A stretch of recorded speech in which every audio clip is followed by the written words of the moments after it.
Hi everyone. So today what we're going to talk about is preserving pumpkins. So this year we had a pretty good year at growing pumpkins. We grew a lot of them. If you look at some of the previous videos that we published from earlier this fall, you'd see that we had a really good harvest. Both pumpkins and peanut pumpkins, which are like a wide squash, like a winter squash, as well as acorn squashes. We grew a ton.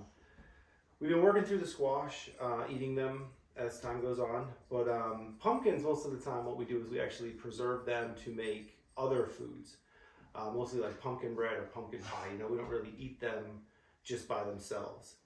So today I'm going to make a video about how we preserve the pumpkins, because there's two primary ways in which we preserve our pumpkins. The first way is we bake them. We scoop the pumpkin meat out, and then we freeze it, and that's what we use to make pumpkin bread and pumpkin pie. And then also we can the pumpkin, and with that what we do is we can cubes of pumpkin, and we save them for later use. You can use the canned pumpkin, you can squish it up once you're done, once you want to use it, and then strain it a little bit and make your pumpkin bread or your pumpkin pie. But we also use it pretty regularly with making dog food, which I'm sure you're picking up that clicking noise in the background. That's one of the dogs walking around. I apologize for that, but the dogs, with the homemade dog food that we make, I can leave a link to the video where we made that and talked about it previously. That was a pretty popular video last year. With that food, we oftentimes will add some pumpkin because it adds a little flavor and a little bit of extra nutrients for the dog. So yeah, so today we're going to process two of these pumpkins, this one here and this one here. One thing to start with is you want a good pumpkin that's fresh, or it doesn't have to be fresh, right? Because pumpkins stay good for a long time, but not going bad, right? You don't want it to be soft, you don't want it to be squishy, you don't want any bad spots, no mold, nothing like that. Because remember, if you wouldn't eat it whole, you don't want to try to store it and then eat it either. Both of these were grown in our garden. All four of these were grown in our garden. These two are the two that we're going to do today. We're going to put this guy in the oven, and this one here we're going to can. So we'll do those here starting in a minute. The first thing we've got to do though is you have to cut the pumpkins open. When you're going to bake them in the oven, and this is just the way that we get them to start the preparation for mashed pumpkin, for pumpkin pie or pumpkin bread. It's pretty much the similar stuff to what you would buy in a store that's in a can, right? Basically you cut it in half. You're going to scoop all the seeds and the stringy stuff out. We're going to flip it over, pop some holes in it with a knife just to kind of let the heat get in and let the moisture get out. And we're going to bake it, and we'll walk through that here in a minute. But so remember, just like when you're cutting a pumpkin for a, what do you call it, like a jack-o'-lantern, you want to be careful. Pumpkins are hard, and you don't want to cut yourself. So use a large knife. I'm using an 8-inch chef knife. You can use any knife that you want, as long as it's big enough to get through the flesh of the pumpkin, and you can get enough force with it. And then be careful. You don't want to stab yourself or stick yourself with the knife. All right, buddy, you need to go lay down. You're kind of making a lot of noise. Sorry again for the dog. He's just prowling, looking for snacks. So you can see when you cut the pumpkin open, this pumpkin is still very fresh. It was harvested a couple months ago, but pumpkins, they'll last a long time, sitting inside the house as long as you keep them above freezing and not too hot. So we keep ours in the pantry. It's cooler in there. There's not a direct heat in that room, but it's also not cold. It's probably in the 60s all the time, maybe the 50s if it's really cold outside. And and the pumpkin stays good. So this pumpkin was harvested in late August, early September, depending when these ones were harvested. And it's now the 1st of January. So these guys have held up very, very well. You can see the meat is still quite firm, and the webbing stuff inside is not starting to mold or go bad. Now, I will say, if you have chickens or goats or pigs, I don't know about goats, but chickens or pigs specifically, they love eating the seeds and the insides of these, so we will be saving this. And basically, all you need to do with pumpkin, lean it up against yourself, and just kind of scrape around the inside. Once again, this is exactly like you would be doing if you were doing a jack-o'-lantern with your kids or whatever for Halloween. Everybody's probably done that once or twice in their life. You go through, scrape all the insides out, and you're just going to continue doing that. Okay, now you can see that the inside is pretty much scraped. I don't know if there's that you can make out, but I would think you can. And there's going to be a lump of, seeds and the internal pieces of the pumpkin. You just want to scoop that out, set it to the side, And then, like I said, if you have animals to feed that to, feel free to use that for that. It's definitely good nutrients for them. If not, this can go in your compost pile, or you can keep the seeds and roast them. We used to do that as well because humans enjoy the seeds. A really good roasting recipe is to toss them with a little bit of olive oil and sriracha sauce. Bake it. They make a nice spicy pumpkin seed that is delicious. But yeah, so your inside of your pumpkin should look exactly like this. Nice and clean. Nothing really in it. What I like to do is cut a little notch up by where the stem is. And what this does is it allows some of the water that we're going to pour into the pan, and I'll show you that here in a couple of minutes, but it allows the water to get underneath and inside the pumpkin. So pop that out. And you can notice it's just a small notch, right? All you want is a little V right there. You can do it on both sides if you want to get rid of that piece, but on this one I'm not going to. I'm just going to have it on one side. Lay it flat, take your knife, once again being very careful, and give it a few pokes. Really all this is going to do is help speed up the cooking process for you. Let some of the heat in to the pan. Okay, so now once you've got this all poked and you got some holes spread around it, all you're going to do is you're going to grab yourself a cookie sheet or whatever kind of baking pan you have. We have some cookie sheets here. You're going to put that on the cookie sheet like so. You'll take it to your sink, put about half an inch of water in the bottom of the pan. And what this is going to do is it's going to allow the pumpkin to steam as well as bake. It's just going to help quicken the cooking. And it's also going to stop the pumpkin from burning on the pan. Because if you don't have any water in there, the pumpkin will kind of burn. You know, there's sugars in the pumpkin, and those sugars will burn quickly. So you just want to get that like so. And then we're going to tent it with aluminum foil, which I don't have here, so 1 second. Okay, got my aluminum foil. So basically you just want to take out a piece of aluminum foil that's big enough to cover the pumpkin and wrap around the edges of the pan. And you just want to wrap it up. Now this may drip in your oven, and as we have found out on many occasions, if that happens, it can make your oven a little stinky. So if you have a way to put a pan underneath this pan or something, that may be a good idea. I have yet to find a perfect way to handle that. So the best thing I can say is make the edges of this aluminum foil as tight as possible so that the water doesn't drip out. Because it will have some, pumpkin juice in there, and if it boils up too much, if you have too much water, it can overflow into your oven. So basically that's all you want to do. You want to take this as it is, put it in the oven, and start with 45 minutes or so at 350. You can put it a little higher if you want, 375. But just keep testing it after 45 minutes or so. Every 10 or 15 minutes, just give it a test. And when you can push it and it kind of sinks in, like when the pumpkin is soft, that's when you know it's done. It's totally going to depend on the size of pumpkin you have, the ripeness of the pumpkin, the hardness of the flesh. So it's not something that you can have an exact time for. It's going to vary a little bit with each pumpkin. But I want to get this one put in the oven, get this other half cleaned out, get it in the oven, and then we'll start talking about how we prep for canning. Okay, so I got both of those halves in the oven. They're baking at 350, like I said, for 45 minutes, and then I'll start checking them every 15 minutes or so to see when they're ready. And then we'll take them out and I'll show you what they look like and how we go to the next step. But in the meantime, just wanted to show you, we have a bowl full of the seeds and basically the guts, right?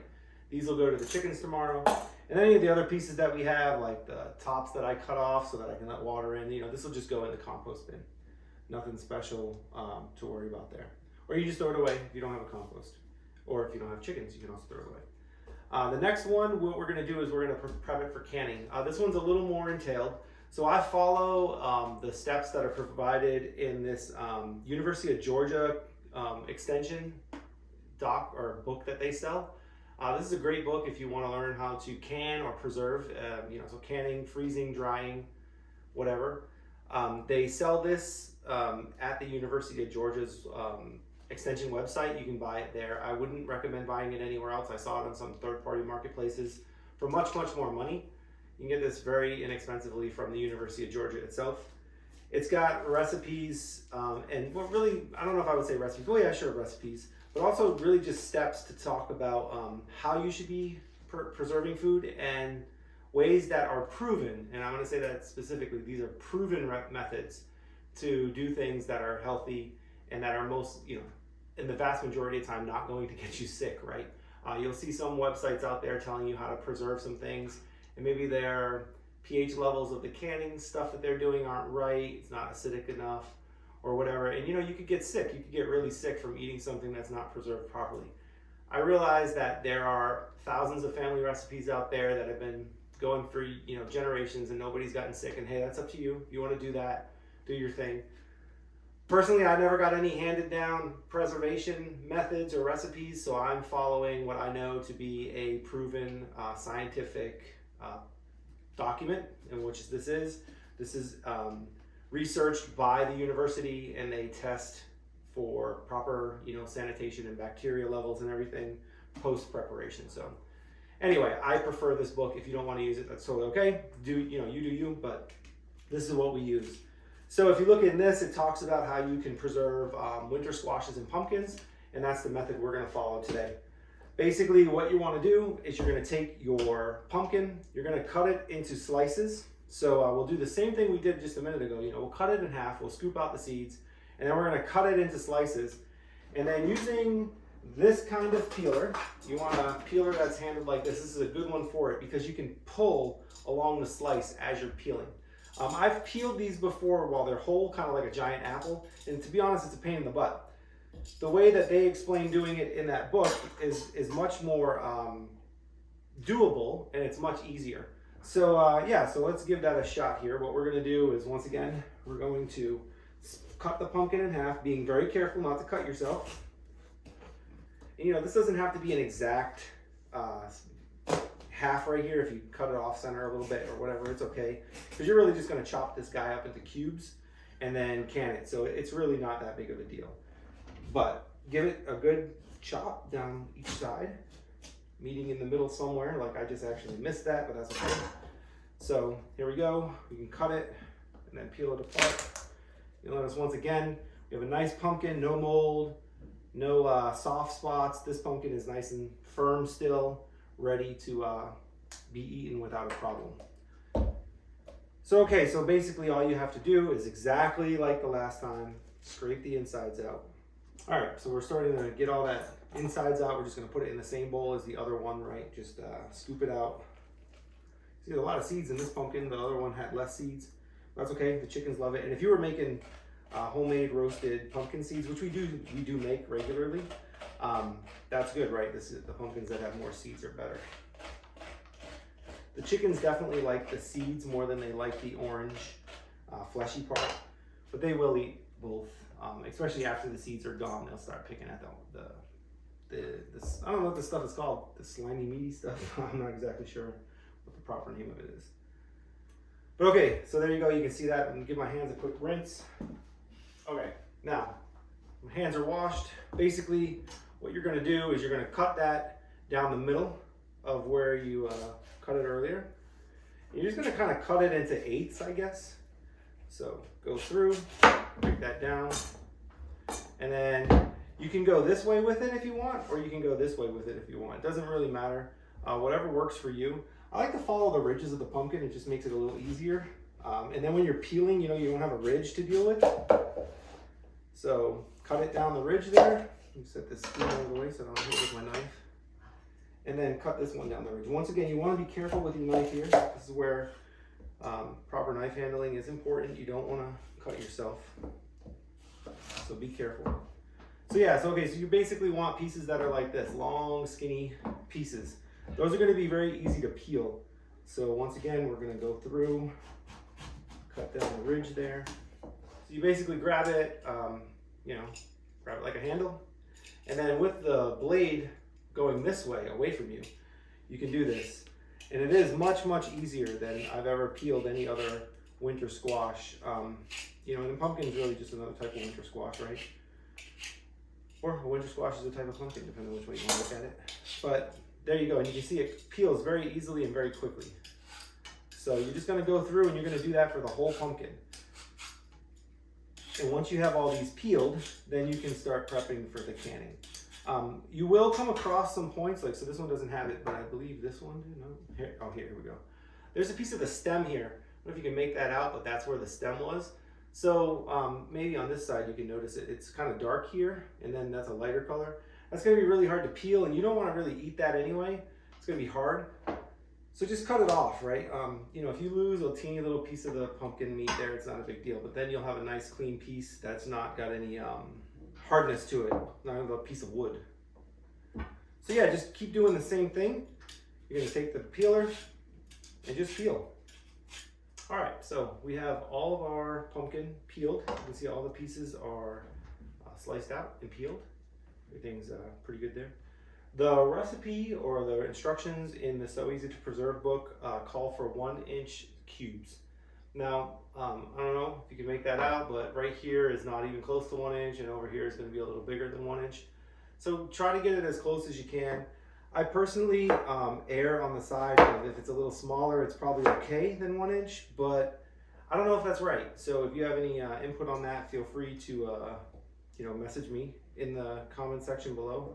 But I feel like that's, probably safe to say go a little smaller than a little bigger. I know when they test these, from what I've read, they test them based upon, a specific set of criteria. So 1-inch squares getting boiled like we're going to do here in a minute, put into a into a canner, a pressure canner.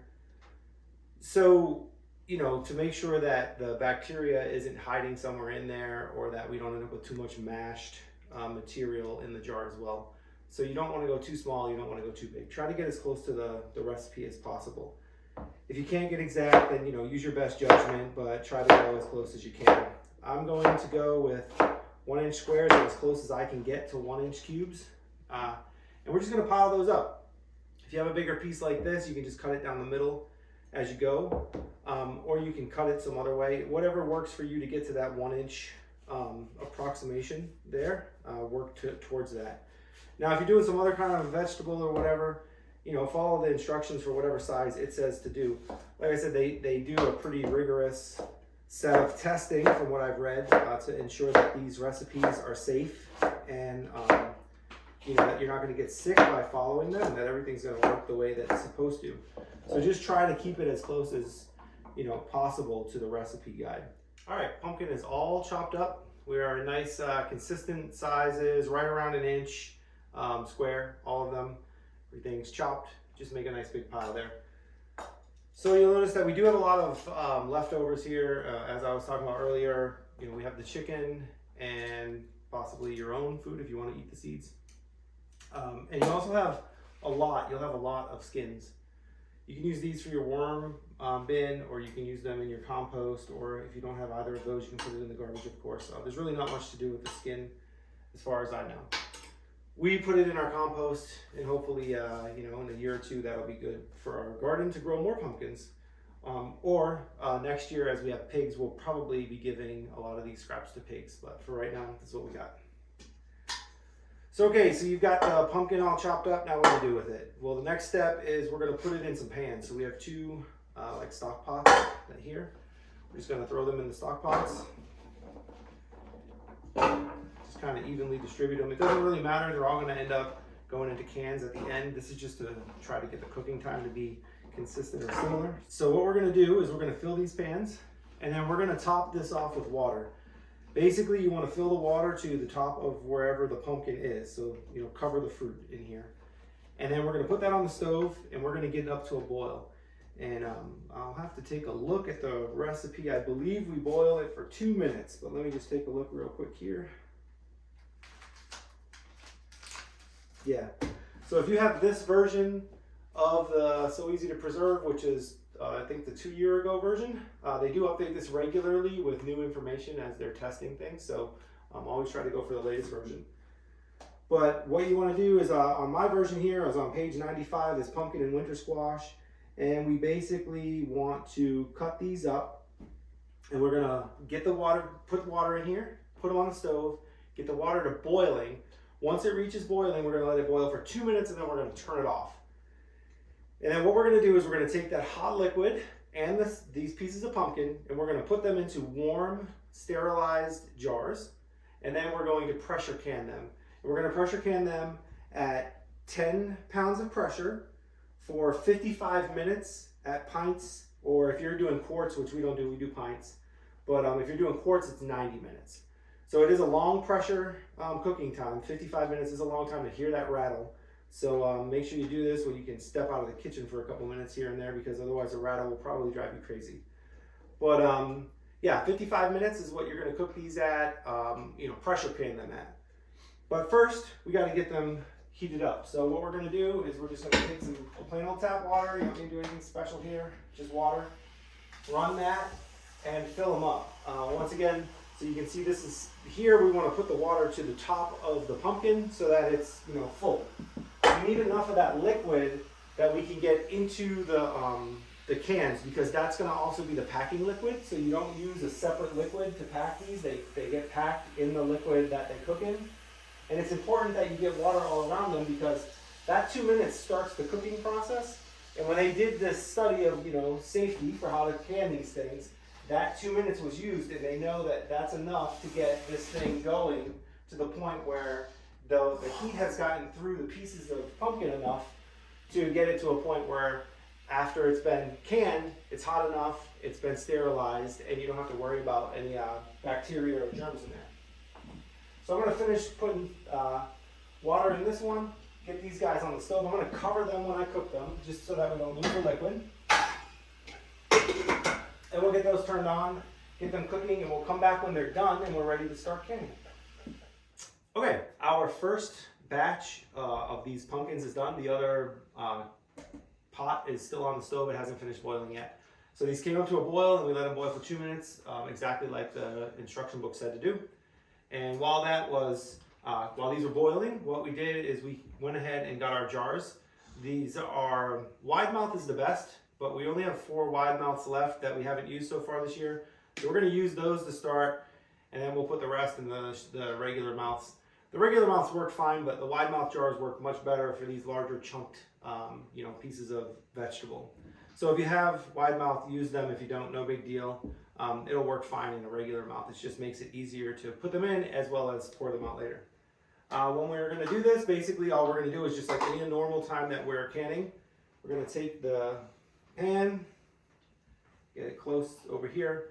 I put a towel down, because you always want to put a towel between like a countertop or something and your glass, because the countertop is cold and the glass is going to have hot water in it, which could cause it to crack. So that's down. And you're just going to scoop them out, and take them, and including the water. Remember, this liquid that they boiled in is going to be the packing liquid. So you're just going to plop those in there and fill these jars up. Now, what I tend to do is I will not get a ton of water in each scoop, so I can get a good amount of pumpkin in there. And then at the end, I'll just pour water to fill it to the rim there. One thing that you do want to do, and I forgot to grab it, is grab yourself a chopstick or a butter knife or whatever you have, and kind of just like mush these, not mush them, but pat them down so that you've got a nice even layer in there. You don't want the pumpkin sticking up past the rim, and you also don't want a ton of airspace in there. So that's where the butter knife or the chopstick or whatever you're going to use can come in handy, because you can kind of stick this in there and just wiggle the vegetables around to kind of loosen up any air bubbles. And you will see that some air bubbles will come up.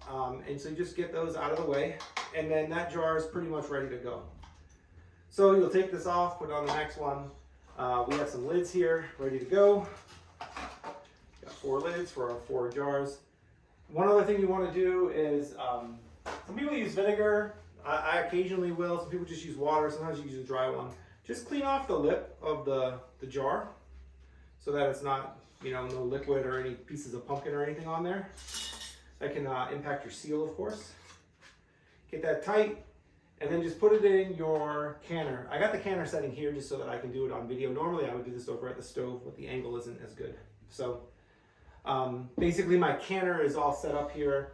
This is a pressure canner, and I have put some boiling water in here earlier with a drop of vinegar, just to keep it from the hard water stains to get on the inside of the canner.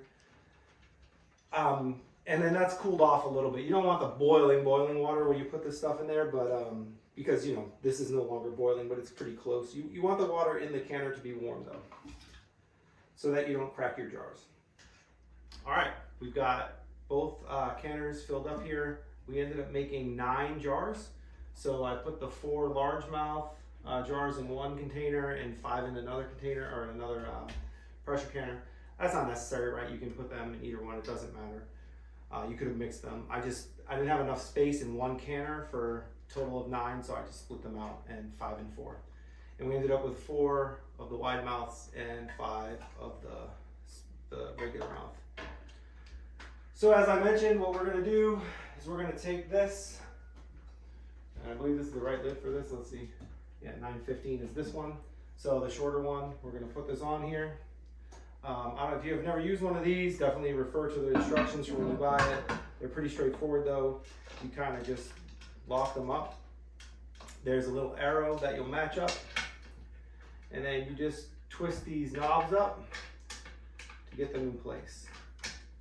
And basically this just locks everything down and keeps this thing from, keeps the top from blowing off in your house, which is a good thing. You don't want the top to blow off while you're trying to pressure can. That would be a problem.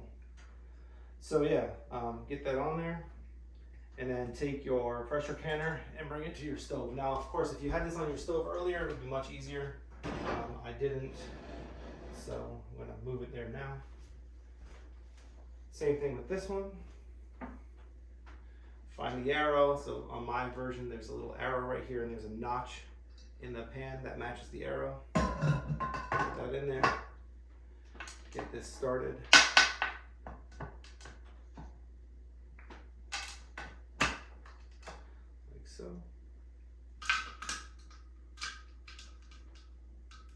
And I have an all-American cooker or pressure canners. That's the ones that I have. I got one a long time ago, and my wife got me a new one for Christmas a couple years ago.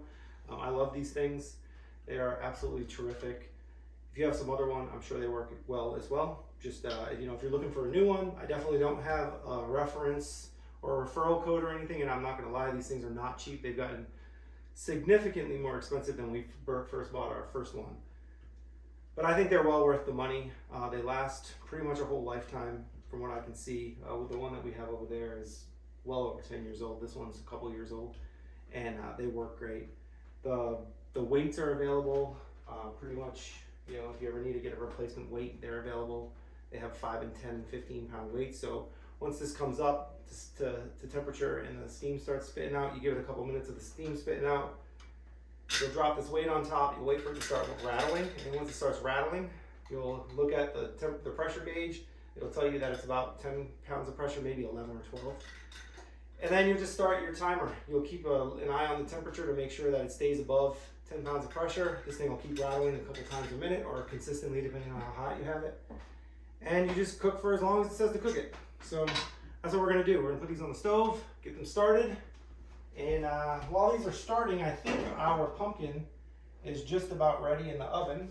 So I'll get this area cleaned up, and then we'll come back and we'll talk about how we make the pureed pumpkin for pumpkin bread and pumpkin pie. Okay, so our canned pumpkin is now on the stove. The pressure canner is warming up. Like I said, that's gonna take a long time, 55 minutes once it gets up to temperature. So it's probably gonna take 10 or 15 minutes to get up to temperature. Then we let it steam for a couple minutes, then we put the weight on, and then we wait until it's at 10 pounds. Once it's at 10 pounds, then we start our timer. And it's 55 minutes for the timer. So really you're looking at probably an hour and a half before those are done. And then we have to wait for the pressure canner to cool off and the pressure to come down, because you don't want to immediately release the pressure. You want to let it naturally come to neutral pressure. So that's another half hour or so. So in reality, you're looking at 2.5 hours for that to be ready. If anybody's canned before, you know that this is not an exciting process, right? You just kind of let it go, and then when it's done, it's done. You then open it up, take the cans out, let them sit for a day, and you're good to go. While that's going though, I took the first one of these roast pumpkins out that we're gonna turn into puree. As I mentioned earlier, you don't have to take the top off the aluminum foil to tell if this is ready. You can kind of give it a press there, and you can see the mark where this went in, right? It's definitely making an indentation in the pumpkin. That tells me that the pumpkin is soft and cooked all the way. So you want to take the aluminum foil off, being very careful because it is steamy and hot. Take it off, and you can see that you can easily put some marks in that. That is definitely ready to go. So now that that's going, what do we need to do?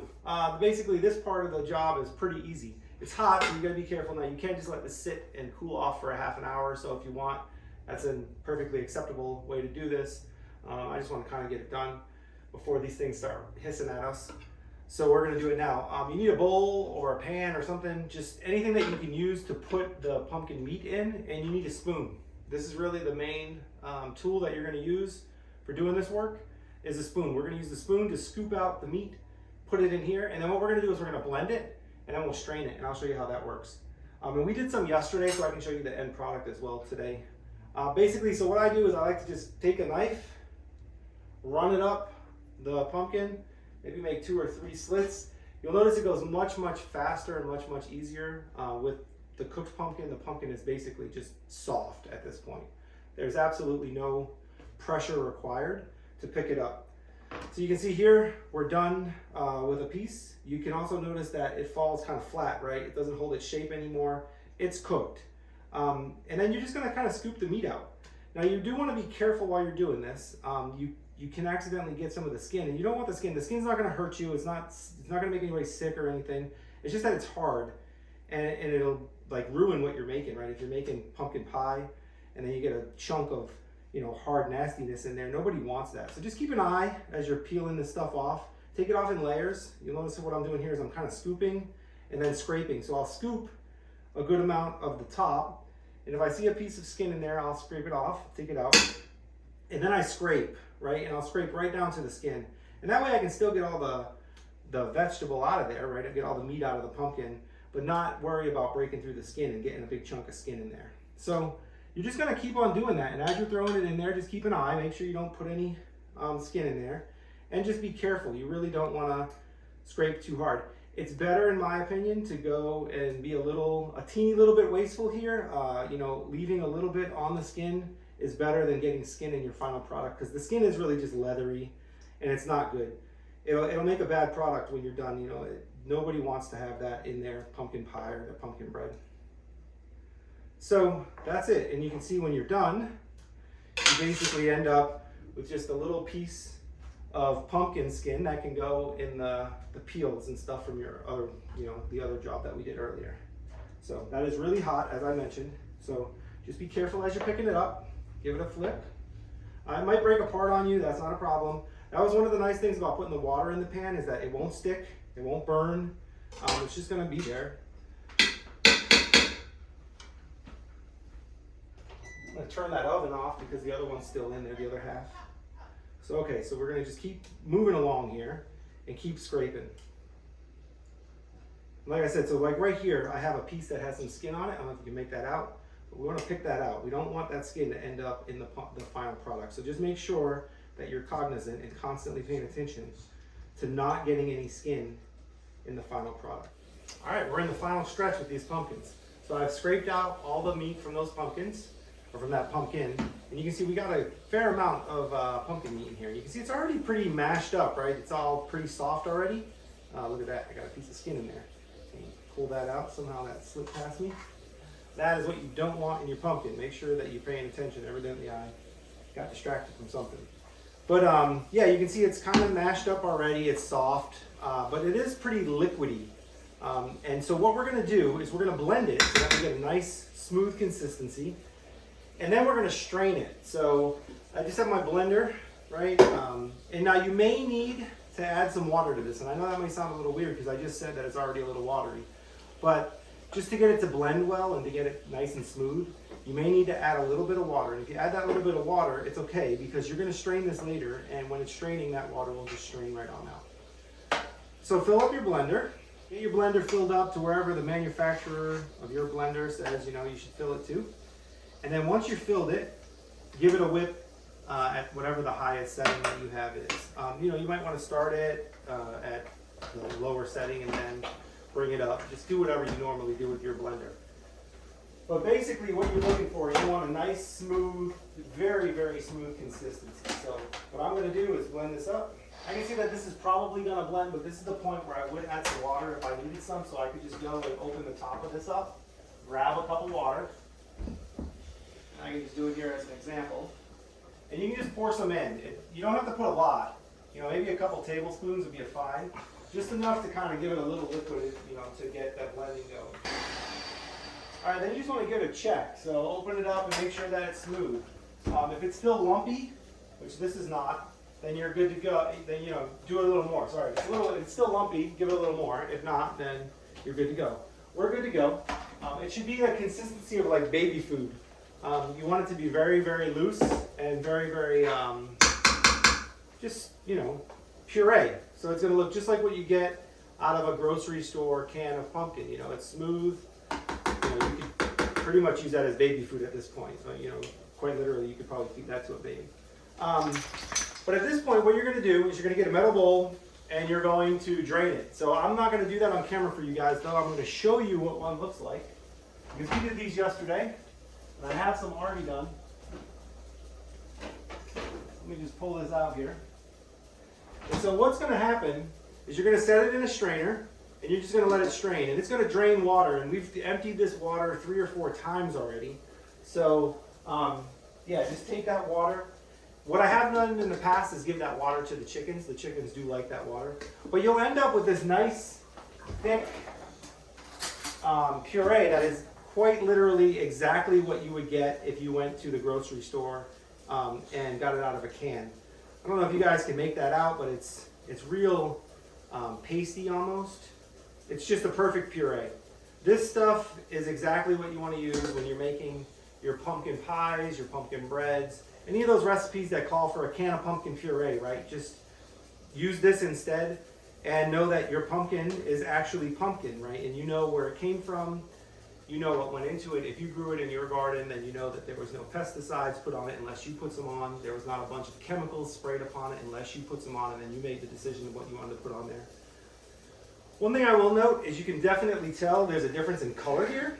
That is because this is a peanut pumpkin. It's just a variety of squash that is a pumpkin. You know, pumpkins are squashes, so when you get down to it, a peanut pumpkin is a squash that we grew. If you want to see a video of our harvest of those, I'll put it up in one of the corners here. But we harvested pumpkins and peanut pumpkins, and the peanut pumpkins have a much darker flesh color than the regular pumpkins. Regular pumpkins tend to be a little paler, whereas these peanut pumpkins are a bright, bright, bright orange. There doesn't seem to be a ton of flavor difference from what I can tell. They both taste fairly similar. Yeah, it's just a regular pumpkin squash flavor. Nothing overly sweet or anything like that, but a good store for any recipe that you want to make. I don't know if you can hear it in the background, but right now we have the 2 canners coming up the temperature. You can hear them starting to rattle, so that means we're getting ready for our countdown to begin for the 55 minutes for those to be done. One final note on these guys is that what we do is we tend to take them and put them in Ziploc bags. So we'll scoop them out into 2 cup, 2 1-cup bagfuls. So 2 cups per bag. And we'll freeze those. We flatten them out a little bit and freeze those. And then 2 cups is what we use for our recipe for pumpkin bread. If you have other recipes that you're going to use these in, of course, you know, go ahead and bag up whatever size that you want. These stay good for a long time in the freezer. I don't know what the official recommendations are for the length of time that you should keep frozen pumpkin or frozen squash, but we've successfully kept these for 9 months to a year in the freezer, and we don't notice any problem with the quality or the taste. Now, with that said, we're not eating them directly, right? We're putting them into pie or putting them into pumpkin bread or something, so we're not eating it with a spoon and, you know, like eating it as a side meal. So the flavor may degrade over time. I'm not sure, but as a way to preserve your pumpkin, you know, when you get these big harvests, it's a terrific way to do it, and it's quick and it's easy. You can just take those out, throw it in the fridge, let it thaw for a day or 2, and then it's just ready to go, just like if you were going to open a can, right? So it's good to go. You're ready to make your recipe, and it's good. So I hope you enjoyed seeing how this is made. The cans here, I'll come back in a little bit, show you what those look like when they're done, and then we'll finish up. Okay, in the interest of time, because I do want to get this all cleaned up, I'm just going to show you what one of these look like. So, as I mentioned, we had already done some of these peanut pumpkins the other day. We're finishing up some pumpkin now. We're going to do these pumpkins even more. You know, this is a multi-day process. But We did these peanut pumpkins the other day with the exact same process that I showed you earlier, and this is what it looks like. The pumpkin comes out, pretty much fully cooked inside the jar. So this jar, when you open it up, will be, the pumpkin soft. So you can go ahead and smash it or do whatever you want with it. You can see the squares are in there that I cut up. These will last a good amount of time on the shelf as well. I don't know, once again, what the official timeline is, but for our usage, we have had these on the shelf for up to 18 months, and they were perfectly fine. Like anything with your canned goods, always make sure that you check the lid, make sure it's nice and tight before you put it up on your shelf. We like to remove the rings after a day and then give it a push test, and then we'll write the date on it. So you can see this one was done at the end of the month, last month. So today's January 1st, these were done on December 30th. But yeah, so this is what this looks like. Once again, you can either preserve them in puree form or canned cube form. Either way, they're perfectly usable for a long, long time. Shelf stable in the canned form. Freezer safe in the puree form.